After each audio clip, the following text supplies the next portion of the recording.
Welcome back to Pathfinder Adventures, A Slave's Freedom. When we last left off, Stuart Edwards had boarded an old space station, a floating wreck where the law's more of a rumor than a rule. On his way to the hotel, he stumbled across an alien being mugged by thugs. Naturally, Stuart, noble hero that he is, stepped in. A few firm words, a couple of fists, metaphorical or otherwise, and the thugs ran. Victory. Drinks were shared, stories exchanged. But when they parted ways, Stuart couldn't shake the feeling that something was coming. Something big. Next morning, knock at the door. Kila, the receptionist he'd flirted with during check-in, stood there, smiling, gift in hand. A metal crate. Inside, a person. A slave named Xyla. And Stuart? He was furious. Kind, yes, but furious. He promised Xyla her freedom, swore it. Then off he went to have a word with Zyrek. One small problem. He forgot to remove Xyla's cuffs. And now, Chapter 5. Stuart finally reached the hotel lobby. Kila was mid-conversation with a client, but when she caught sight of him, she offered a brief smile before returning to her discussion. He leaned against a nearby table, waiting. His posture was relaxed, one arm resting on top, though his mind was far from still. He couldn't help but steal small glances at Kila, quick, fleeting, as if drawn in despite himself. She caught him watching, but she didn't mind. If anything, she let it linger. Once she finished, Kila walked over, standing close as she leaned on the table, mirroring his posture effortlessly, her movements unhurried, confident.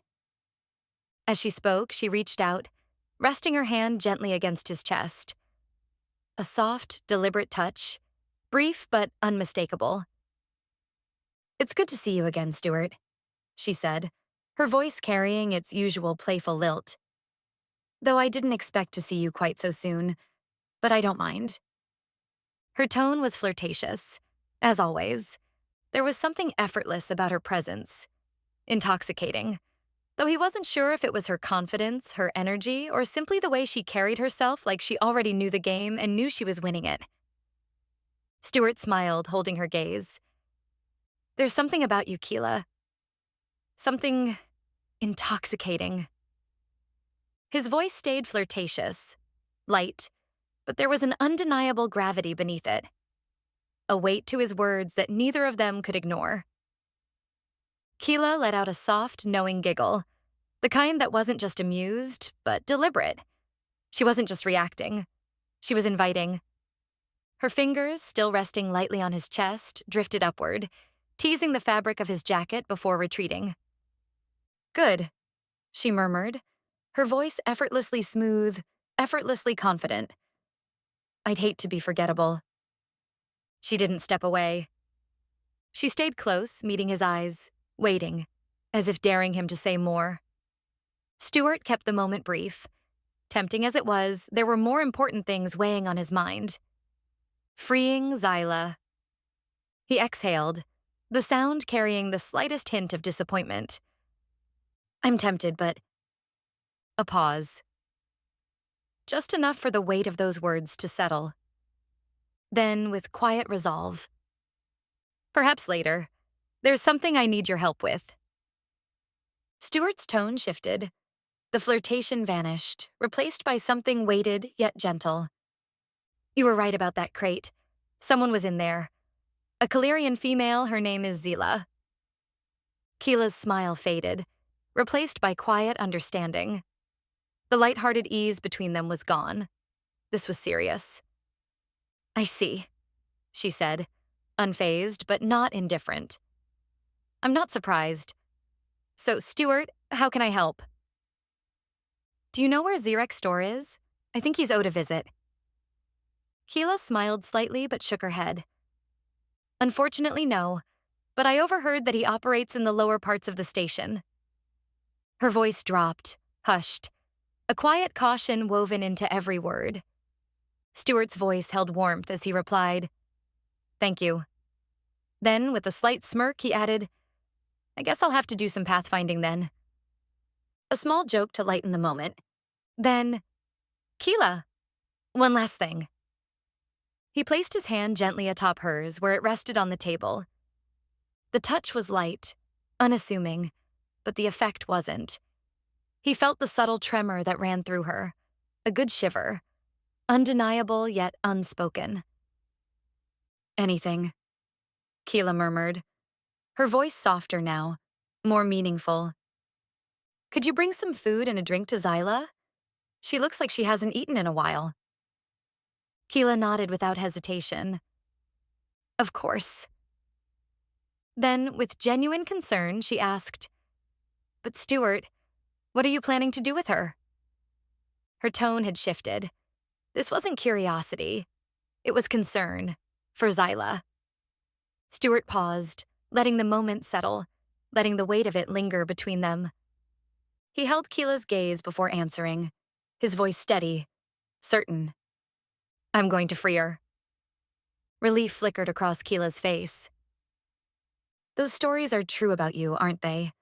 Always helping, even when it's dangerous. They looked at each other, time slowing for just a beat, something unspoken passing between them. Kila hesitated, her fingers still beneath Stuart's hand. Instead of pulling away, she let her hand drift upward, slowly tracing along his arm. The touch was deliberate yet cautious, as if searching for permission in the quiet moment between them. I don't want her to be alone. Her voice was quiet, uncertain. She exhaled softly, eyes flicking up to meet his, hesitant, like she wasn't sure how he would respond. If it's all right, I'd like to stay with her for a bit. The way she said it, tentative, careful, held an unspoken expectation, as if she were bracing for him to say no. That's a wonderful idea, but can you take it slowly with her? Stuart's voice was steady, yet heavy with quiet concern. She's broken. She no longer sees herself as a person anymore, just property.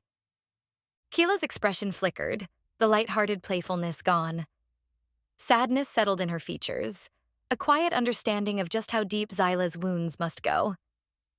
I will, she said softly, her voice carrying a promise. Then, with gentle sincerity, and thank you, Stuart. Stuart pulled his hand away from Kila and stood tall. Thank you, Kila. I'll be back soon. Kila smiled, nodding slightly. I hope you find him. Then, after a brief pause, her tone shifted. A return to playfulness, teasing yet effortless. I look forward to seeing you again. Stuart smirked, shaking his head slightly before turning toward the exit. As he walked away, Kila let her gaze linger, just for a moment. It was her turn to steal glances. But the moment passed quickly and she slipped away, heading toward the kitchen. Chapter 6. Stuart arrived back at the bar where he and Zyrek had drunk before. The alien steampunk aesthetic was still present, metallic piping snaking along the walls, dim amber lights casting eerie reflections off brass fixtures, the hum of distant machinery blending with hushed conversations.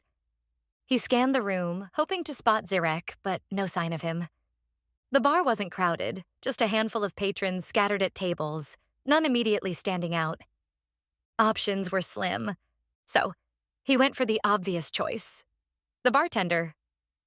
Stuart approached the counter, leaning against it with both arms resting on top. The bartender, a wiry man with glowing cybernetic enhancements along his jaw, grinned easily. Welcome. What can I get you? Stuart smirked, keeping his expression carefully measured. He straightened slightly, tapping his fingers against the counter in a way that almost felt deliberate. Cool, confident, just like the spies in those old movies he'd watched. Then, with quiet intrigue, he said, Information. Perhaps you know where a certain someone named Zyrek does business. The bartender's face shifted slightly.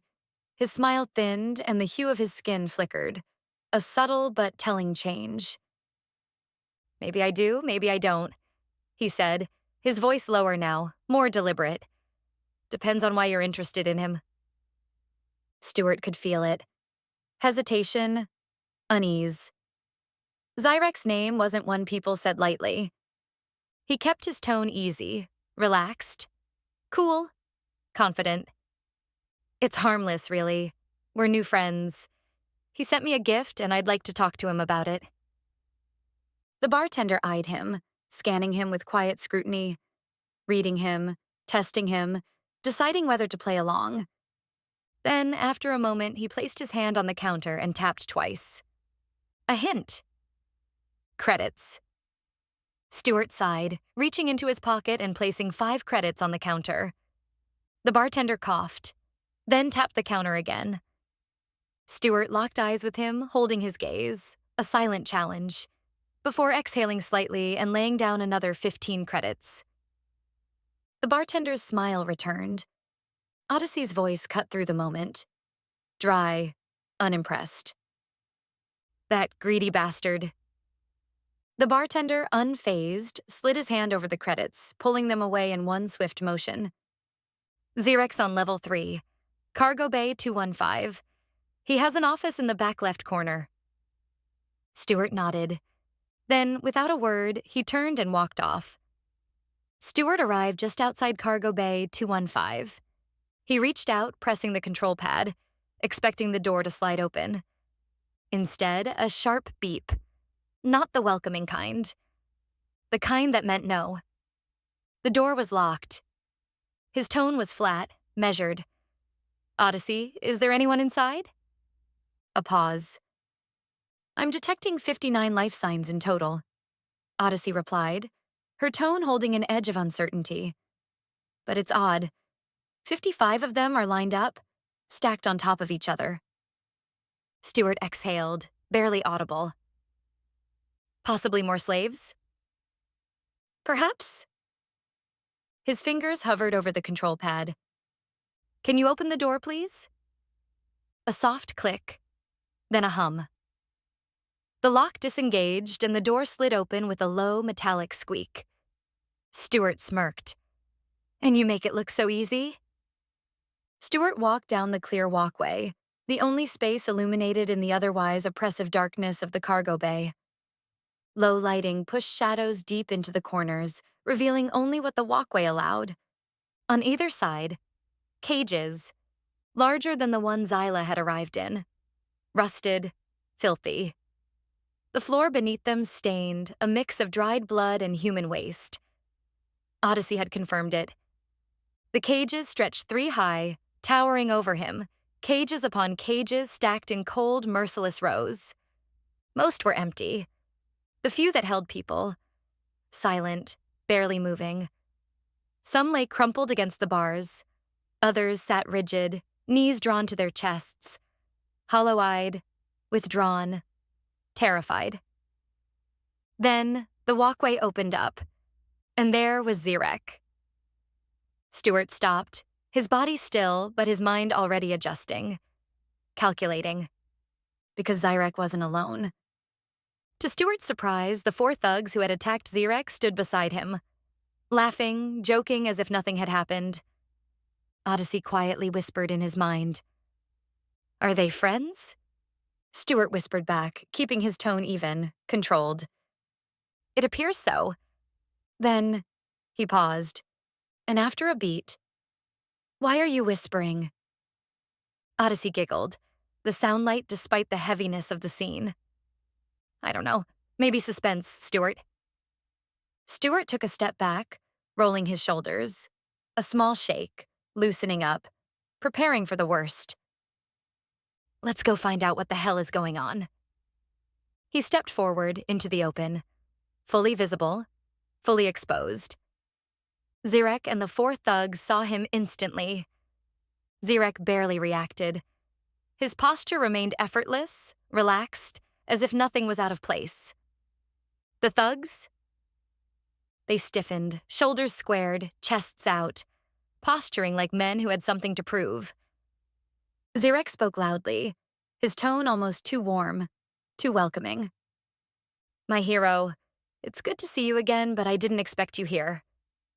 That smile, the one that sent a shiver down Stuart's back, remained fixed. Zyrek gestured to a seat. Please sit. Stuart said nothing. He kept his expression flat, unreadable, his silence carrying its own weight as he walked forward and took a seat.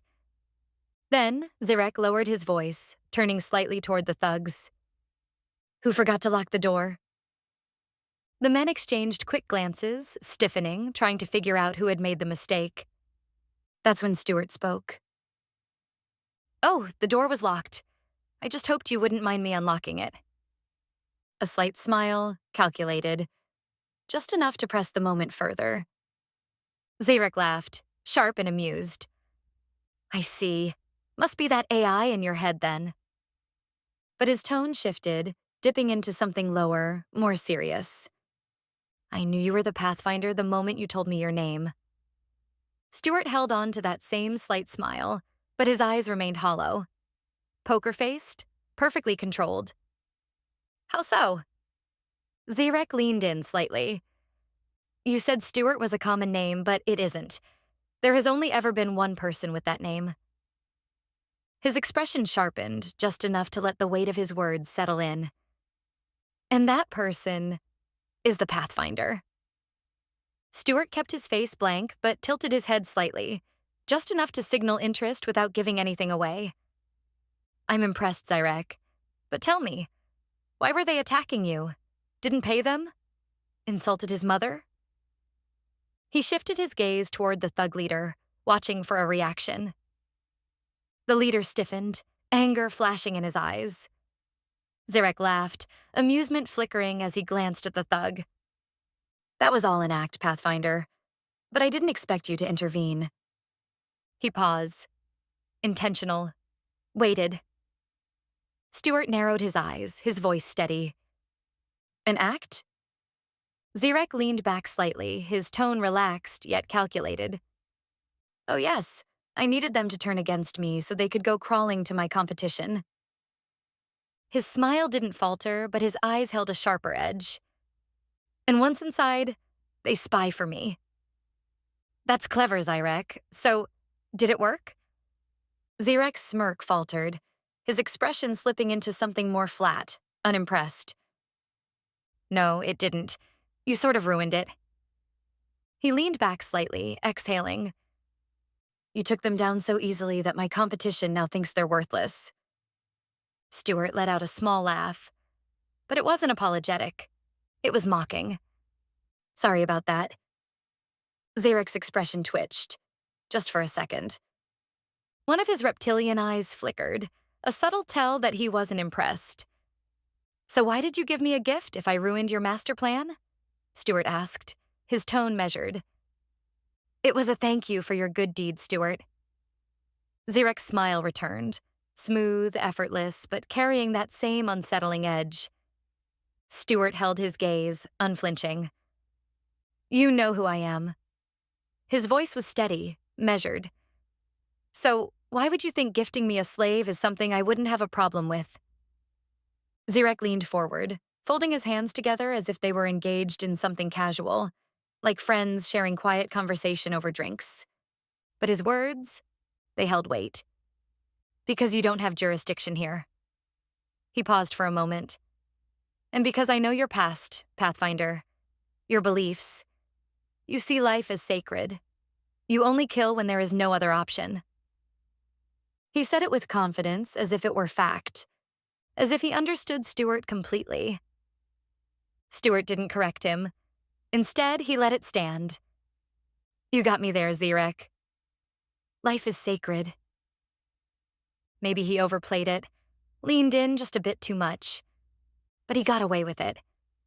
Stuart's voice was lighter now, almost casual, but the weight behind his words remained. You know I can't keep a slave, Zyrek. So why don't you free her, and call that my gift? Zyrek laughed, harsh, unbothered, amused at the absurdity of the suggestion. Free her? You must be joking. She's nothing but property. His tone held genuine disbelief, like Stuart had just made the most ridiculous request imaginable. Stuart's expression didn't change. I mean it, Zyrek. She isn't nothing. She's a person, just like everyone else in here. That earned another round of laughter. Zyrek, the thugs, all finding Stuart's words more amusing than they should have been. When Zyrek finally caught his breath, he shook his head, smiling like he pitied Stuart's idealism. Only if I could. See, Stuart? She's yours now. I don't own her anymore. He paused. But if you don't want her, perhaps I can find a buyer for you. His smile twisted, eyes gleaming with opportunity. I'll take a 15% cut for my service. That's very kind of you, but I won't need your help. She's not for sale. Stuart leaned in, his voice steady, his presence unshaken. She will never be for sale again. He stood up, turning to leave, when the thug leader stepped forward, blocking his path. Zyrek's voice followed, carrying an unmistakable warning. If you're planning on freeing the slave, I wouldn't if I were you. Stuart didn't flinch. His eyes locked onto the thug, unwavering. Why's that, then? His tone had shifted, a quiet threat resting beneath his words. Zyrek exhaled, tilting his head slightly. Think about what happens to the unclaimed Pathfinder. People will see her as free stock, someone to take for themselves, and they won't pay for her, which means they'll have no reason to treat her as property. His voice was even, detached. They'll use her for fun, beat her, break her, torture her, and in the end, death will be a mercy. Stuart felt his pulse steady, controlled, but his mind raced. Because Zyrek was right. Freeing her and then walking away wasn't an option. Zyrek waved for the thug to step aside. The man hesitated but obeyed, moving just enough for Stuart to pass. Stuart walked forward, the dim lighting casting long shadows along the walkway. Then, Odyssey's voice slipped into his mind. So, Stuart, what's your plan to free them all? Stuart kept his pace steady, his voice low, measured. I'm still working on it. Chapter 7. Stuart stepped into his hotel room. Kila sat across from Xyla, watching her carefully. Xyla was still perched on the seat, her posture rigid, untouched, as if she hadn't moved an inch since he left. Kila stood the moment she saw him, gently pulling him aside. Her voice was low, careful, soft in a way that carried understanding. How did it go? Stuart exhaled, running a hand through his hair before answering. As expected. Freeing Xyla won't be the issue. He paused, his voice weighted now. Keeping her free is the challenge, plus all the other slaves still locked away. Kila grabbed Stuart's hand, holding it firmly in both of hers. If anyone can figure it out, I'm sure you can. Her voice was gentle, full of warmth, a quiet certainty that settled between them. Stuart leaned in, pressing a kiss to her cheek. The touch was brief, but Kila tingled when his lips brushed her skin. When he pulled away, she smirked, just slightly. Stuart shifted his gaze toward Xyla. How has she been? Kila followed his look, her expression sobered. She hasn't moved, hasn't eaten the food I brought her, and hasn't spoken a word. Stuart closed his eyes for a moment, letting the reality settle. Then, turning back to Kila. Thank you for staying with her. Kila smiled, soft but certain. Of course. Stuart and Kila's hands parted. He walked over to Xyla, grabbing a small table along the way. Setting it down in front of her, he sat opposite her, close enough that their knees barely touched. Hello, Xyla. Can you look at me again, please? His voice was soft, careful. Xyla slowly raised her head, her gaze meeting his, steady, intent. Hello there. For a moment, Stuart just looked into her eyes, seeing past the layers of everything she had endured. Then he spoke. I found Zyrek. Xyla. I asked about your freedom. He exhaled, rubbing his throat. Now that he was saying it all out loud, the sheer weight of it felt more tangible. The good news is, I can free you. The bad news is, while we remain on the station, you're in danger of being forced back into slavery. And then there are the others. His voice dropped lower, thoughtful, calculating. I need to figure out a way to free them and stop Zyrek from selling anyone else. Stuart leaned forward, resting his elbows on his knees. There is so much to do, but how? Xyla's voice was soft, almost tentative, like she wasn't sure if she was allowed to speak. I may have an idea. Stuart and Kila both paused, surprised. Xyla had spoken. For a moment, Stuart just smiled, seeing the tiniest flicker of something return to her, the hint of herself coming back. Okay, Xyla, hit me with it. She hesitated, but smiled, just barely. What if, in public, we act as slave and master? And in private, I can be free. Her voice was quiet, uncertain, like she wasn't sure she was allowed to suggest it. Stuart exhaled, rubbing the back of his neck, trying to ease the tension sitting deep in his muscles. I don't know, Xyla. His voice was careful, conflicted. You deserve to be completely free, and that includes not acting like one. Kila stepped forward. You know, Stuart? She has a point. He turned toward her, listening. She's safer if people think she belongs to you. They'll be less likely to challenge you, or try to take her. Stuart let out a heavy breath, looking between them both. Finally, he sighed. Fine then. Then, with a hint of warmth, he added, but I'm going to spoil you rotten. Xyla smiled. Really smiled. For the first time. It was small, hesitant, but real. And for a moment, Stuart saw something beyond the fear, beyond the uncertainty. Something alive. Something hers. There you are. Stuart's voice was soft, genuine. It's nice to see you smile. Xyla lifted a hand, brushing her hair behind her ear. That's when Stuart saw them. The cuffs, still tight around her wrists and ankles. A detail he had forgotten, but one that had never left her. His expression softened, his voice gentle. How about we get those cuffs off now? I think you've been in them long enough, hey? Xyla shook her head no.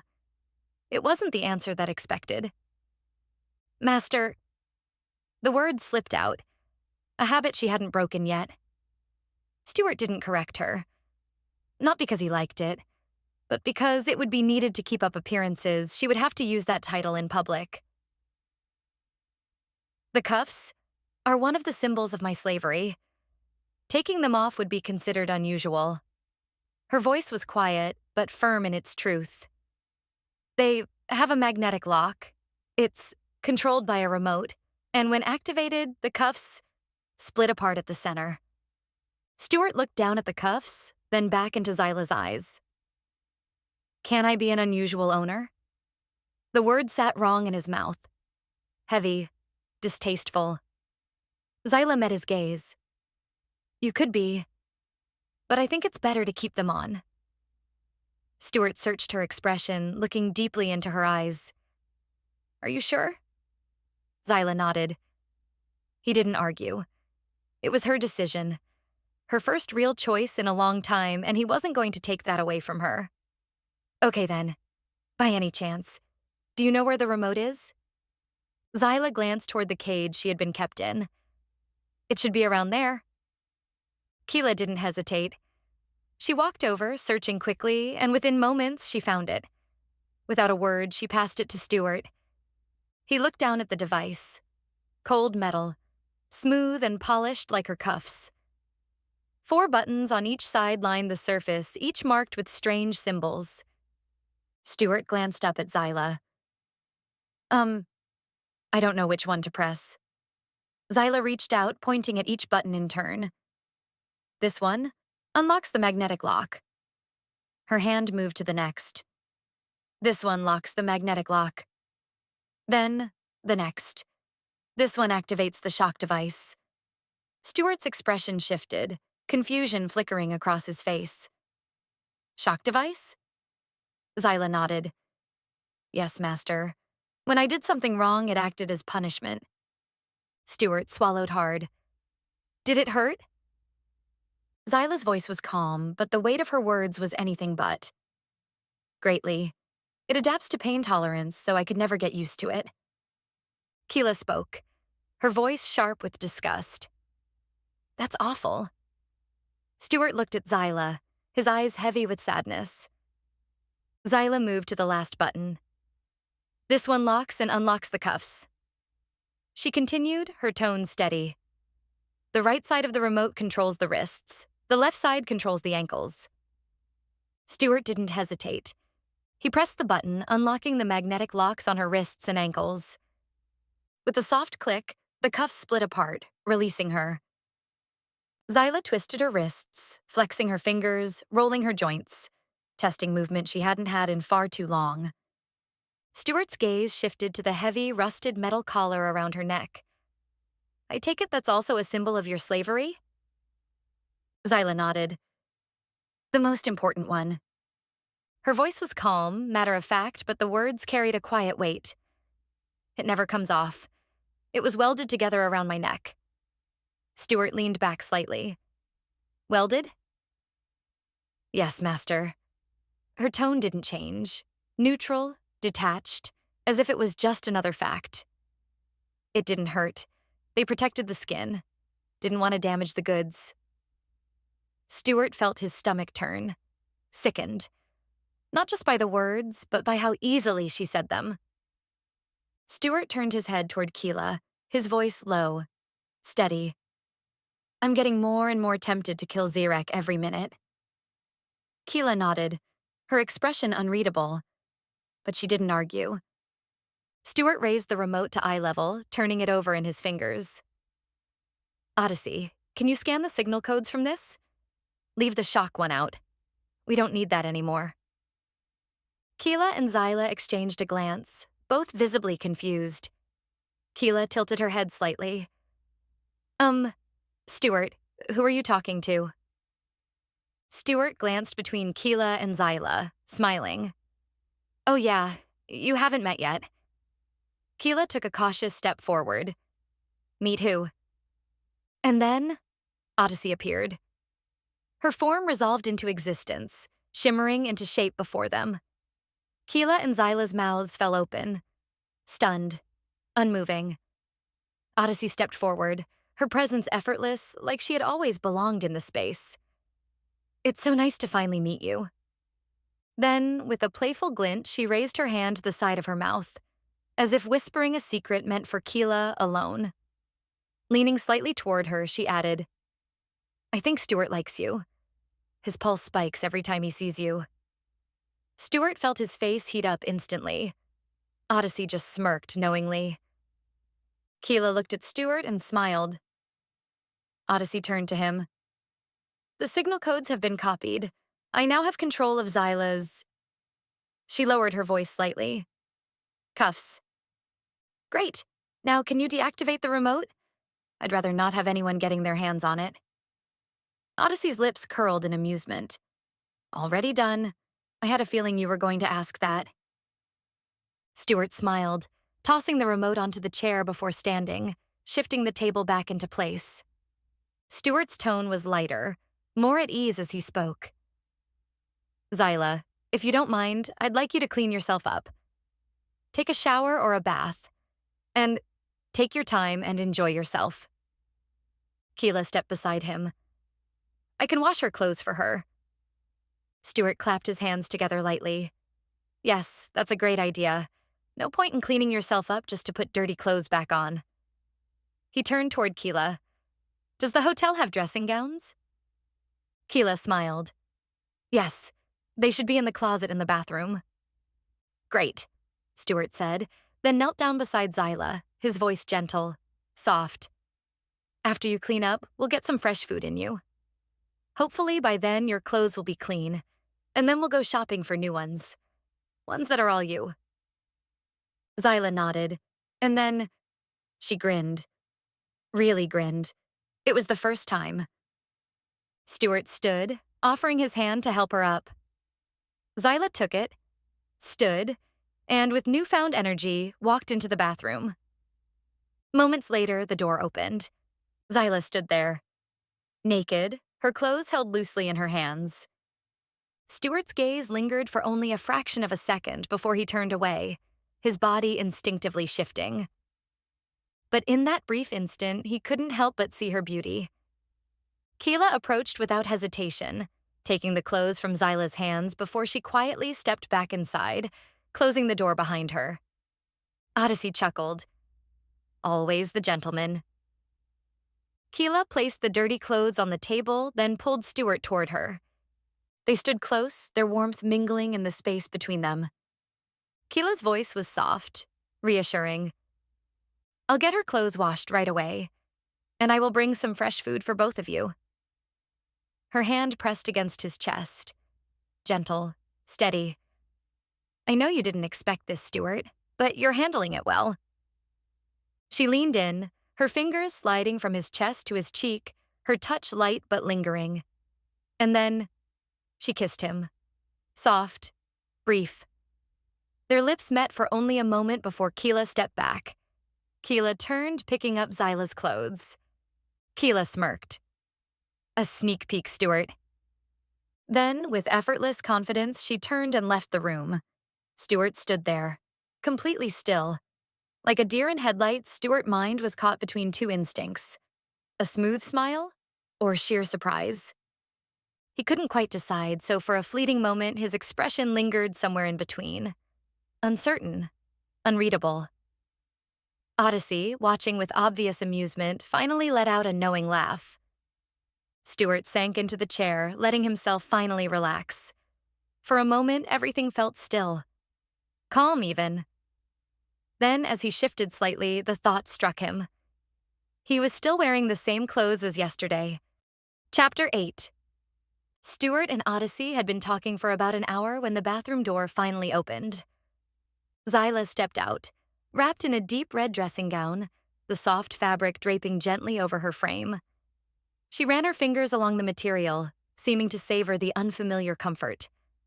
Her hair, now clean, damp, shining under the light, was no longer matted with dirt.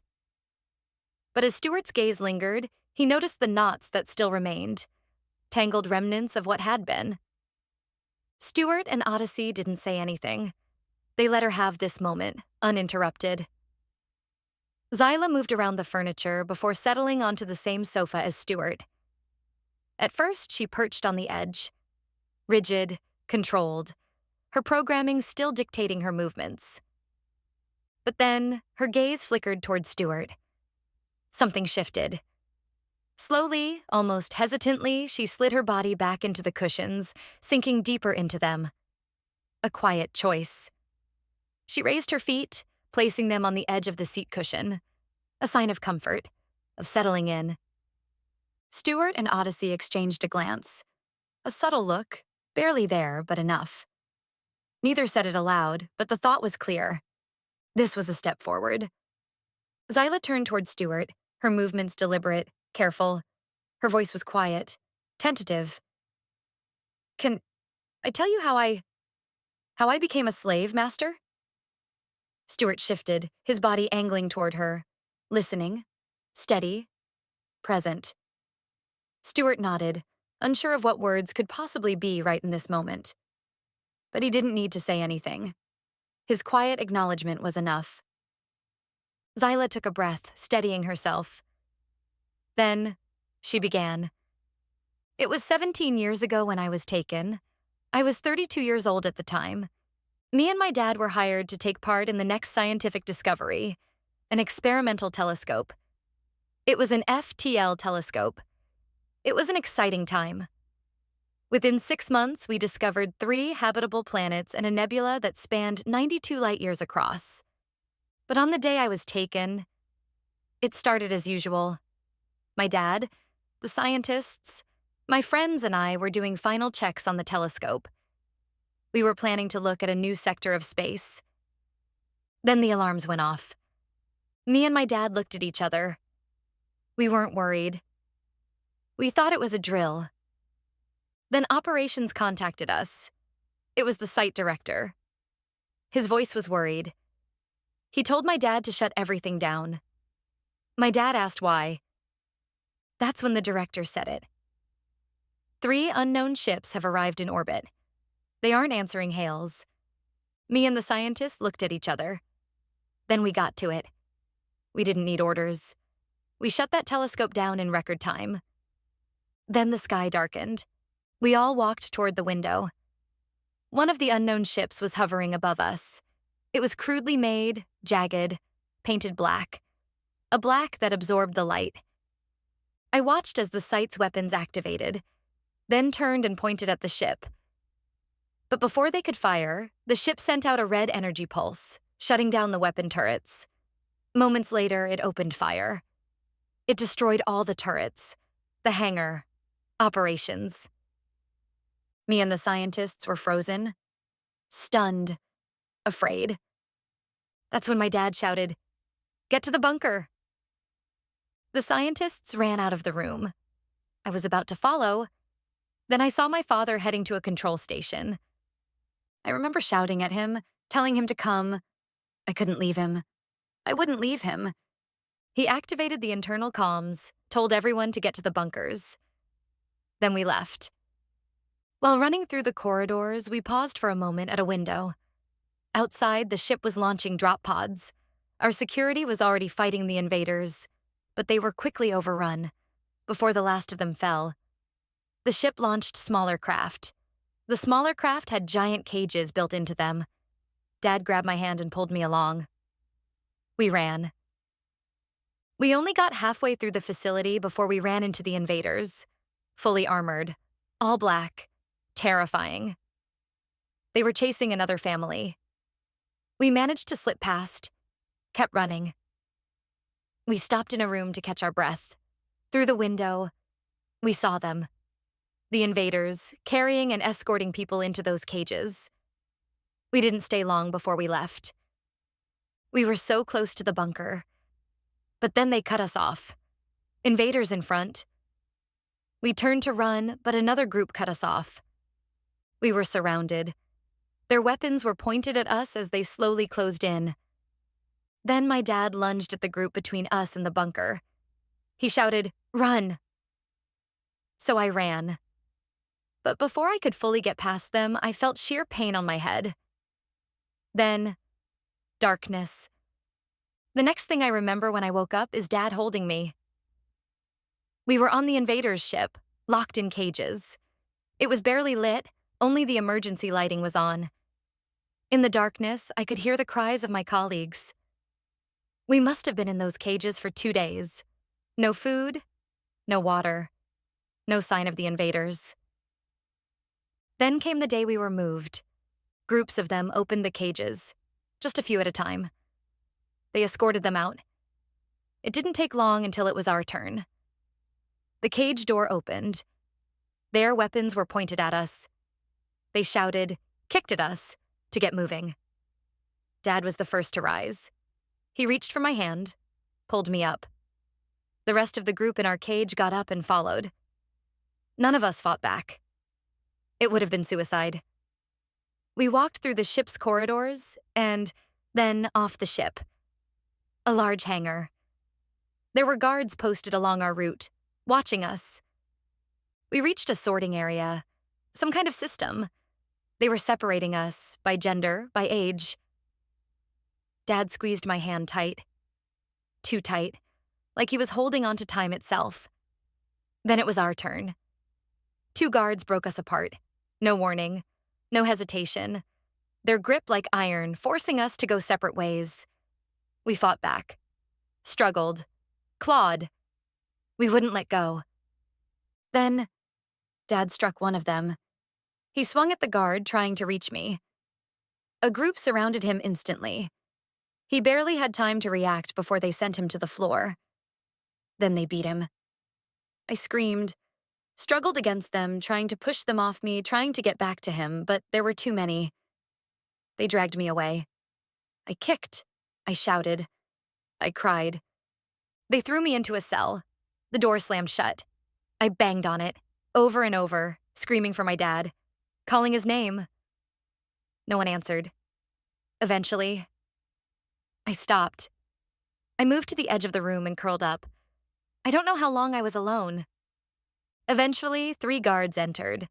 They laughed. They stepped closer, one of them holding a collar. Two of them rushed me, grabbing my arms, holding my head still.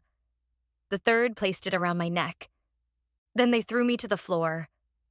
I looked up at him. Then, out of rage and desperation, I charged at him. But before I could reach him, pain. A searing, tearing agony at my neck. It brought me to my knees. When it stopped, I looked up again. His finger hovered over a button on a bracelet. It was a shock collar. They told me to strip, to remove most of my clothes and hand over any valuables. I refused. They shocked me again. I kept refusing. Every time I said no, the pain got worse. In the end, I submitted. All I had left on was my underwear. The days blurred together. Training, pain. I resisted every time. I only broke when the pain became too much to bear. Some of the trainers avoided the shock collar. They preferred to beat me instead. Pain without damage. Then came the day I can't forget. The trainers came in with guards. They pinned me down and forced cuffs onto my wrists. Xyla took a deep breath. What she saw next was hard to talk about. They led me to a viewing window. It looked out into a large, round room. Empty, sterile. The guards held me in place. Then the door opened. My dad was shoved inside. The door slammed shut. He banged on it, kicked at it. I screamed, "Dad!" He heard me. Our eyes locked. The trainer stood beside me. Close. Too close. "Slave, this thing is too old. Too feeble to work anywhere. Worthless. Too much trouble. And now he will die. Take note, slave. If you don't submit to your new life, this will happen to you." I will never forget those words. He pressed a button on a pad. The room came to life. Dad screamed. He fell onto all fours, his skin breaking down, dissolving from the inside out. But through the pain, he looked at me. Through gritted teeth, through agony itself, he shouted, "Survive."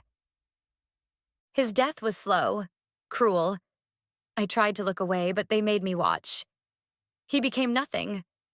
Nothing was left. No body. They liquidated him. Once he was gone, they threw me back into my cell. They left me there for days. They only came in to give me a little food, a little water. The memories wouldn't stop. His death played over and over again. I cried for days. And then I stopped. Dad's last word, "Survive," echoed through my head. A few days later, the trainers came back. I stopped fighting. I just submitted. I accepted the life they gave me. I survived. They won. I was sold to many owners. I did what they asked. Never argued, just following orders. They used me in different ways. Some used me for my body. Some made me clean. Some made me carry their child to term, and I was always restrained. Xyla's body trembled as she cried, her breaths uneven, each sob pulling at something buried deep inside her. Her hands gripped the fabric of her dressing gown, as if holding on to something. Anything could steady her against the weight of the memories. Stuart and Odyssey watched her, their expressions heavy with sorrow. What she went through was awful. It never should have happened. Stuart swallowed, his voice gentle, careful, soft like a whisper meant to reassure, but not to erase the pain. "I'm so sorry." Stuart spoke again. His voice stayed soft, but laced with uncertainty. "Would you like a hug?" Xyla looked at him. For a moment, she didn't move. Then, slowly, she nodded. He scooted closer, giving her time to change her mind. Then, gently, he wrapped his arms around her. Xyla embraced the hug completely, her grip tightening around him. Stuart felt the weight of it, the way she clung to the moment, as if trying to capture something she hadn't had in years. He stayed still, letting her decide when to let go. She cried into his shoulder, silent but trembling. Stuart just held her. He didn't say anything. He let her be. And when she finally calmed, her breath settling, Xyla slowly loosened her grip and pulled away. Stuart met her eyes. Are you okay? A silly question, but still, it held meaning. Xyla nodded. Stuart exhaled, then tried to lift the heaviness in the room. Oh, good. I don't know how much more water my t-shirt could hold. A short laugh escaped her. Small, but real. Then a knock at the door. Odyssey turned toward the sound, and then faded from existence. Stuart got up and answered the door. A hotel staff member stood there, a food trolley beside him. Mr. Edwards, I have the food you ordered. His tone was polite, professional. Kila apologizes that she couldn't bring it herself. She had other responsibilities to tend to. But once Xyla's clothes are clean, she'll deliver them to you personally. The staff member moved slightly, as if expecting to step inside. Stuart stopped him. If you don't mind, I'll take the food here. The man hesitated, then nodded, passing Stuart the dishes. Enjoy your meal, Mr. Edwards. But as he spoke, his eyes subtly scanned the room, curiosity flickering across his face. Stuart shifted, blocking Xyla from view. A quiet, unspoken message. The staff member didn't push further. Stuart stepped back, and the door clicked shut behind him. Stuart returned with the food and set it gently on the coffee table in front of her, careful not to break the delicate quiet that still hung in the air. He sat down beside her, not too close, and perched at the edge of the seat. He opened one of the containers, took a bite, but didn't really taste it. His gaze drifted to Xyla, who sat motionless, eyes cast low, hands loosely folded in her lap. She looked thinner in the silence. Not physically, but in presence. Like part of her had hollowed out from everything she'd just shared. After a few moments, Stuart cleared his throat gently and tried to offer a thread of normality. His voice soft, but with a hint of hopeful lightness. You should eat, Xyla. You'll need the energy. For shopping. It was a small attempt at cheer. Nothing grand, just something to remind her that there was still a world waiting beyond what she'd survived. Xyla blinked, then looked up. A faint, flickering smile appeared. Not just at the joke, but maybe at the fact he tried it all. She reached for a dish, cradling it in her arms like something fragile. Then she started to eat. Fast, focused, as if someone might take it away. Stuart watched quietly. He didn't judge, just observed with a deep ache settling in his chest. Hey, whoa there, he said gently, smiling around his words. You don't have to rush. You've got all the time in the world now. Xyla froze, fork halfway to her lips. She looked at him, startled at first, then sheepish. Slowly, she placed the bite in her mouth with more care. After she swallowed, her voice came quiet, dry-edged with self-awareness. Of course, that's going to be a habit to get out of. They ate in near silence for a while, but it wasn't awkward. It was fragile, maybe even sacred. A silence that held space rather than filling it. Partway through, Stuart set down his fork. His voice came low, almost hesitant. Thank you. She looked up again, eyes unreadable. For trusting me with your story. He paused, watching her carefully. I know it was hard to relive it, but what you've shared, it matters. You've given me the key to help the others, and to stop Zyrek, legally. Xyla's voice came quiet, a little uncertain. How does that help? Stuart leaned back into the chair with a soft sigh, running a hand through his hair. Slavery's legal in this part of space, but only under strict conditions. People have to be born into it, raised for it. He glanced over at her. You weren't. He paused, letting that land. You were taken, forced into it. That makes it illegal. And under the law, anyone caught owning or selling someone, like you, gets life in prison. Xyla blinked slowly, her brow knitting. And the people they own? She asked. Freed, Stuart said gently. All of them. And not just let go, they'll be helped, given what they need to start again for real. There was a long pause. Then he turned to her, eyes soft. You just gave them that chance, Xyla. She stared at him, stunned, like the idea didn't quite fit in her reality yet. But slowly, something shifted in her face. A glimmer of hope, and just the faintest beginning of a smile. She looked up at him, eyes glistening. I just wanted someone to believe me. Not even fix it. Just believe it happened. Stuart's heart squeezed at her words. He didn't speak right away. He just held her gaze with quiet steadiness, letting her see that he did believe her completely. Then, softly, I do. Every word. He leaned forward slightly, elbows resting on his knees, his tone gentle but certain. You're not invisible anymore, Xyla. What happened to you matters, and now, so does what comes next. For a moment, the room felt still.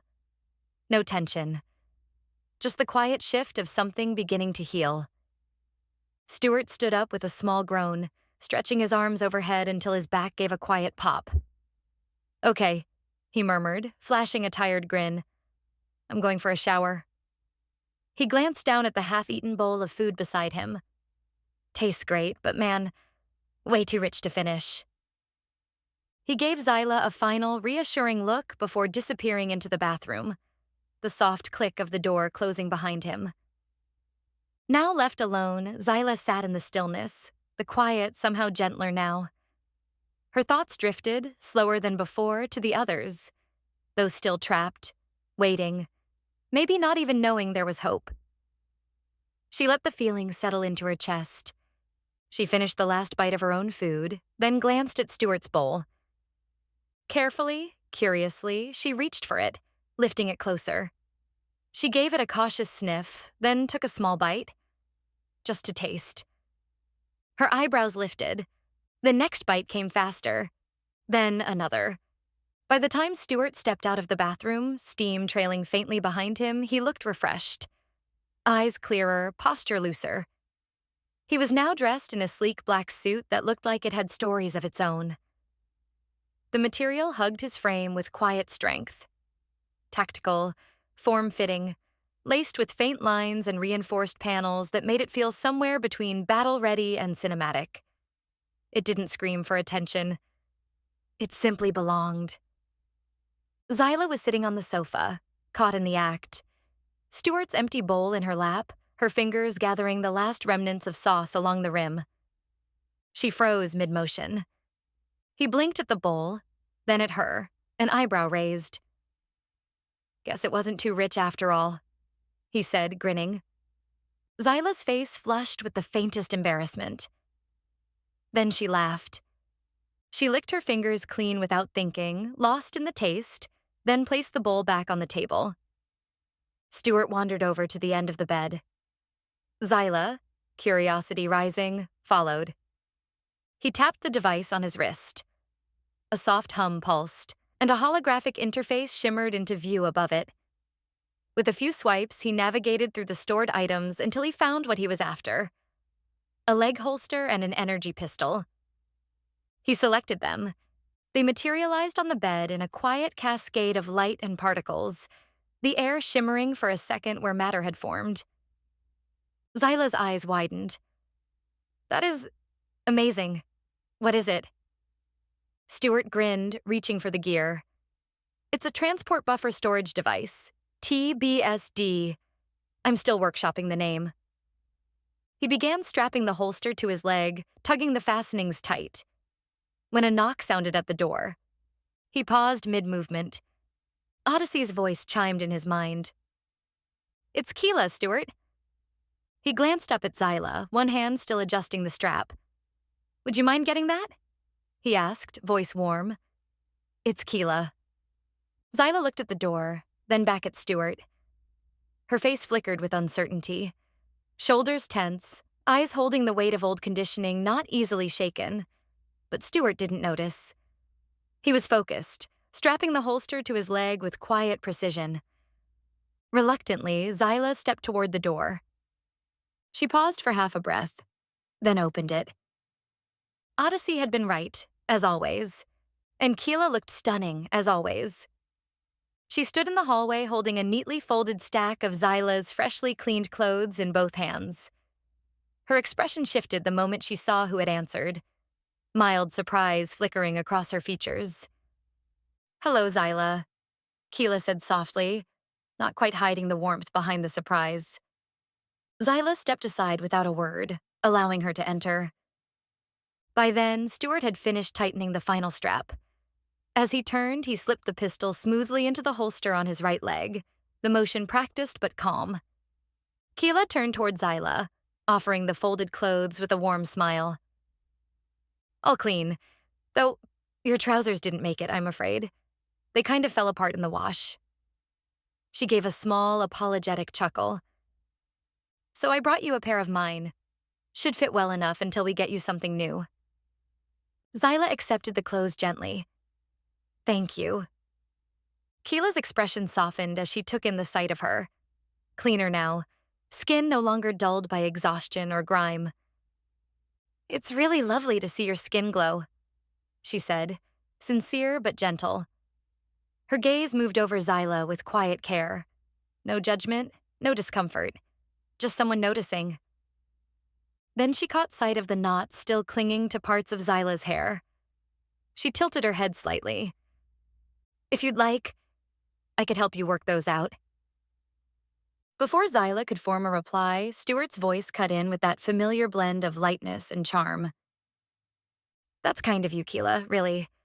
But I was planning on giving her the full treatment."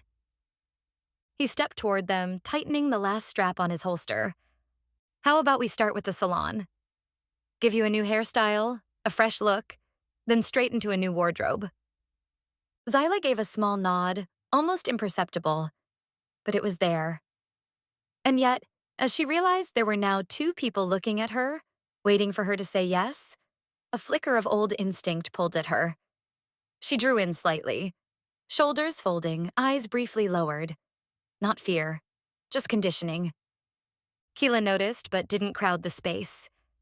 Her voice lifted, bright with encouragement. "That sounds amazing," she said, lighting up. "You're going to feel like a whole new person after that salon and wardrobe run." Xyla glanced up again, hesitant but a little more open. Stuart noticed Xyla withdrawing again. Subtle, but there. A slight tension in her posture, that familiar retreat when too many eyes were in the room. He shifted his focus to draw Kila's attention away.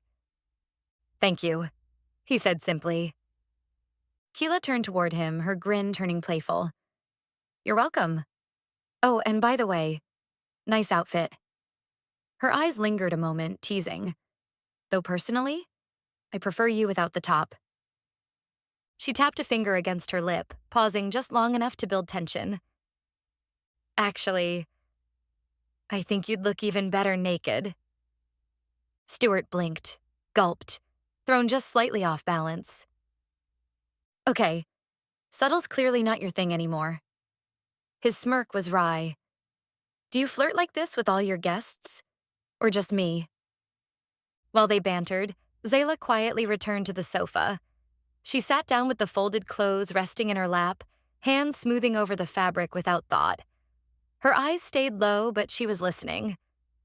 Kila laughed softly, a flick of mischief in her voice, but no insincerity.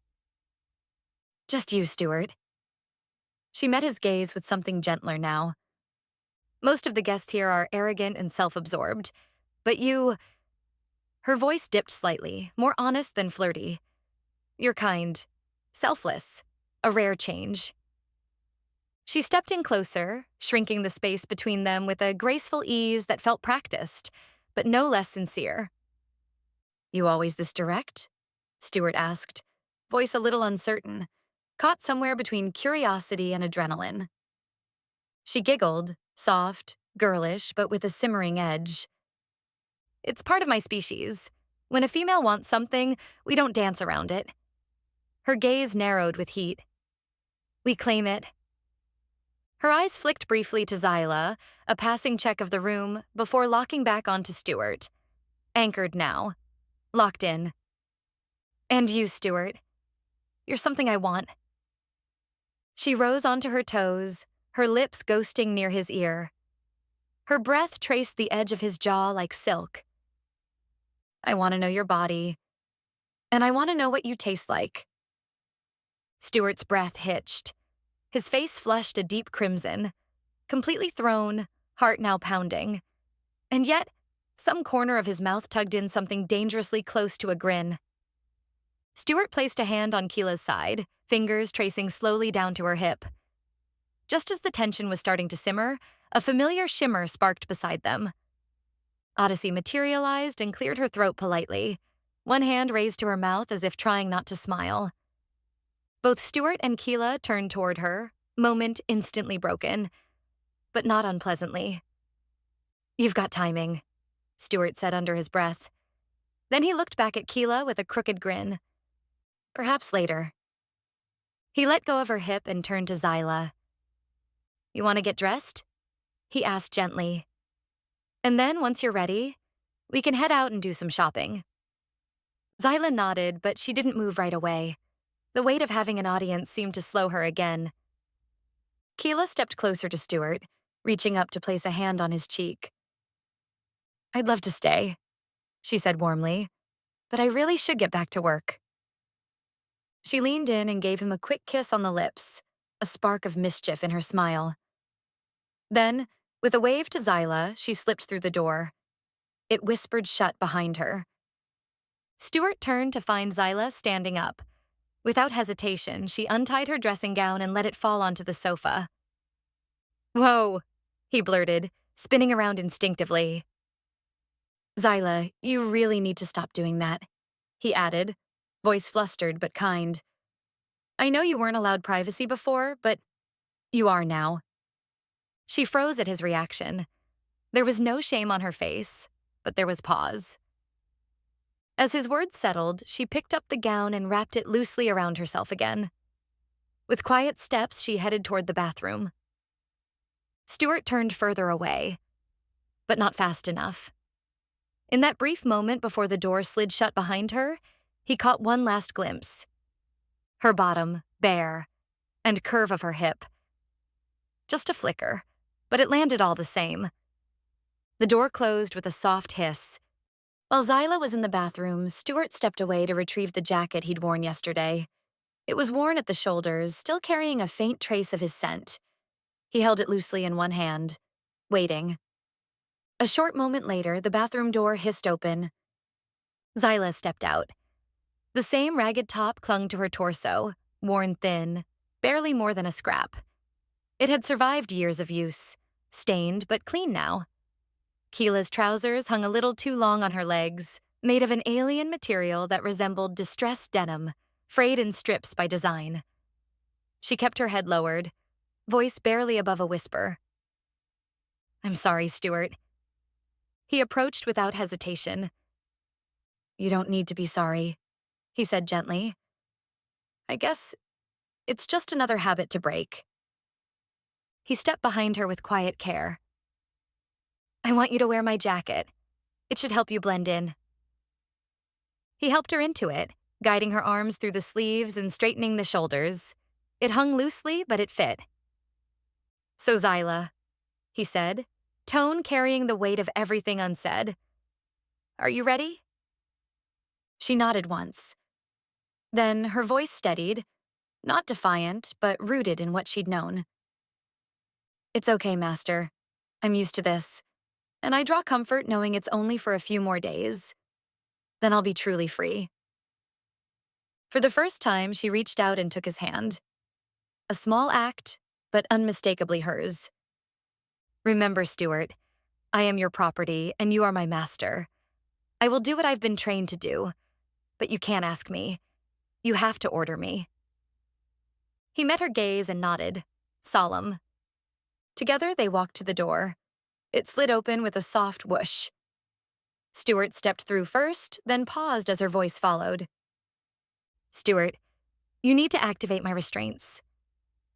She held out her wrists, already encircled by the cuffs, separated, waiting. He sighed, not from annoyance, but a quiet kind of ache. Yes, of course. Then firmly, Odyssey, can you activate the cuffs? The magnetic lock clicked together, binding her once again. She lowered them and offered him a faint, almost serene smile. Stuart glanced down at the cuffs, then back at her. I know we're acting, but if you need anything, you ask me. Or Odyssey. This is all a mask. I'll never see you as a slave. I know, she said softly.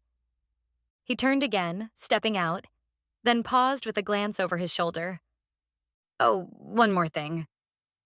He activated the transport buffer, a thin black disc, no larger than a coin, shimmered into existence in his palm. With precision, he lifted it and gently pressed it behind her ear. The adhesive clicked as it stuck to her skin. This is a comm device. If you ever need me or Odyssey and we're not nearby, just call Odyssey. She won't appear, but she'll answer. Right on cue, her voice chimed. Hi, Xyla. Xyla smiled. Small, quiet, genuine. They stepped into the corridor together. The door closed behind them. Well, that was part 2. You made it. You brilliant, curious, courageous human. If you enjoyed it, even a tiny bit, go ahead and give it a like. Maybe subscribe too. That way you won't miss part 3, or any of the time-twisting chaos still to come. Now, I've got a question for you. The pictures, are they working? Do they help bring the story to life? Or do they feel like a glitch in the narrative matrix? Be honest. Drop a comment. I'd love to know. Thanks again for traveling this path with me. More soon. And it only gets deeper from here.